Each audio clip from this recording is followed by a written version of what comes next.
Well, the good news is we made it onto the military base. We got through the front gates and the guards with our paperwork, of course. But the sad news is today they've decided to close the tunnel and they're not allowing us to go into film.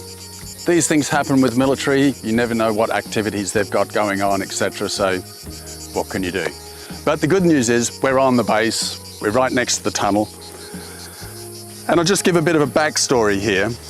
So in 1944, at the end of the Second World War, the communists took power in Albania under the command of Enver Hoxha, who became a ruthless dictator.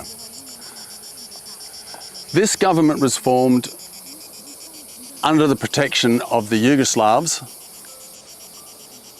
and also the Soviet Union. But this relationship was very short with both of them. They broke off ties with the Yugoslavs a few years later because Enver Hoxha was very concerned that Albania would be annexed by the Yugoslavs. So he cut off ties with them in 1948.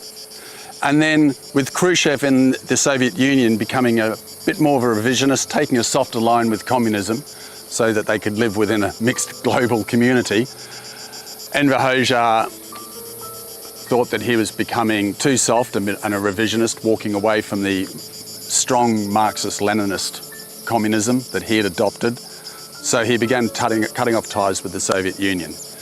When the Soviet Union finally invaded Czechoslovakia in 1968, that was it for Enver Hoxha.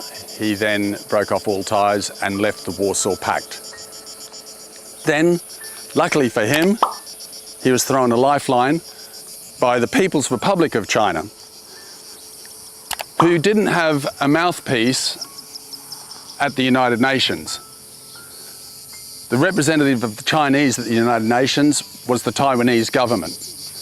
The People's Republic of China, the Communist Chinese, didn't have any representation, so by paying Enver Hoxha, throwing him the financial lifeline, he was able to become their mouthpiece. And this lasted fine for a few years until Hoxha then also suspected of the Chinese of becoming revisionists, as they welcomed Nixon in 1971 to visit China. And then in 1977, the Chinese extended an invitation to General Tito of Yugoslavia to visit. And for Enver Hoxha, that was a step too far. So he decided to cut off ties with the Chinese as well and go it alone. He tried to make Albania an independent state that was self-sufficient, but as we know, that became a disaster. So Enver Hoxha was completely paranoid of imperialist invasion, of other communists invading. So he then went on a spree, starting in the 1970s, of building bunkers all across this land, about 175,000. And this bunker for submarines is the only one of its kind in Albania. It's very unusual. Sadly, we're not going in, but we can definitely film around it and have a look around the area. Let's go.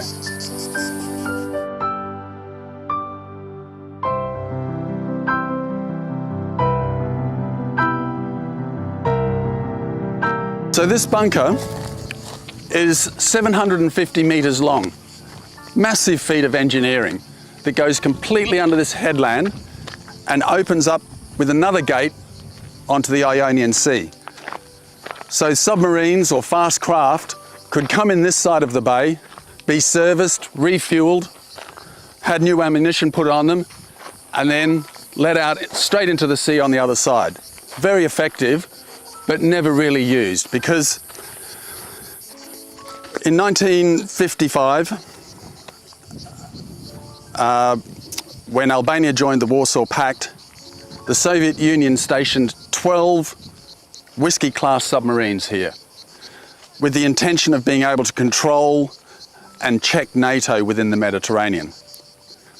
This worked fine for a few years until Enver Hoxha became concerned about Khrushchev becoming a revisionist, and forced the Soviets to leave Albania. With them, they took 8 of the Whiskey-class submarines, so he was only left with 4. Making it difficult to find parts for the submarines, and with his crumbling infrastructure, these craft pretty much became useless. There's one still stationed in Vlora at Pasha Naval Base. It's decaying.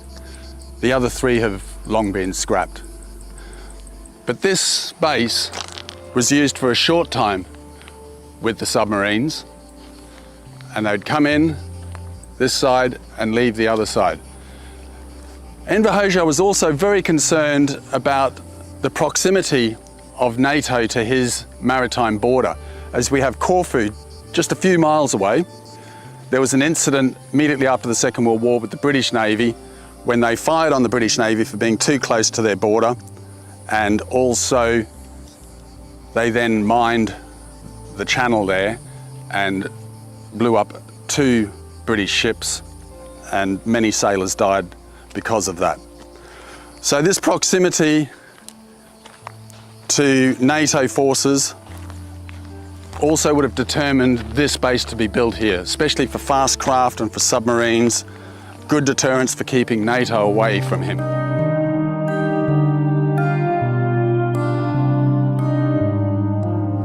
The setting for this base is just spectacular. It's sitting right on the edge of this bay, beautiful clear water. I mean, if you were in the military, this would be a great place to be stationed. And it still is a working military base. There's a lot of naval people walking around. We've been given the correct paperwork to be here, so don't try and come onto this facility just through the fence. And there are a lot of armed guards here. So these large doors were obviously intended to stop any form of attack. They're big iron doors on the base on both sides, and inside the tunnel there were also workshops for maintaining the submarines and craft. There were barracks, and it had many hundreds of men stationed here during the Cold War. As you can see, there's still some fast military craft stationed here today.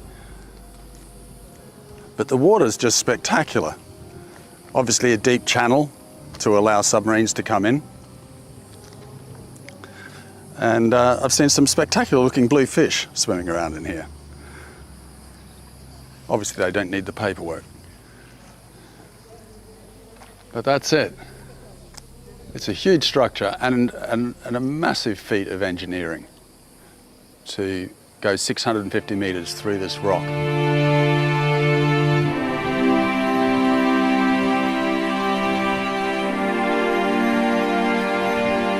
And they are big concrete doors. Some of the artillery bunkers that you find around Albania have massive concrete doors on them, blast doors, but these are absolutely huge. It's like a mix between the dystopian past and Lord of the Rings.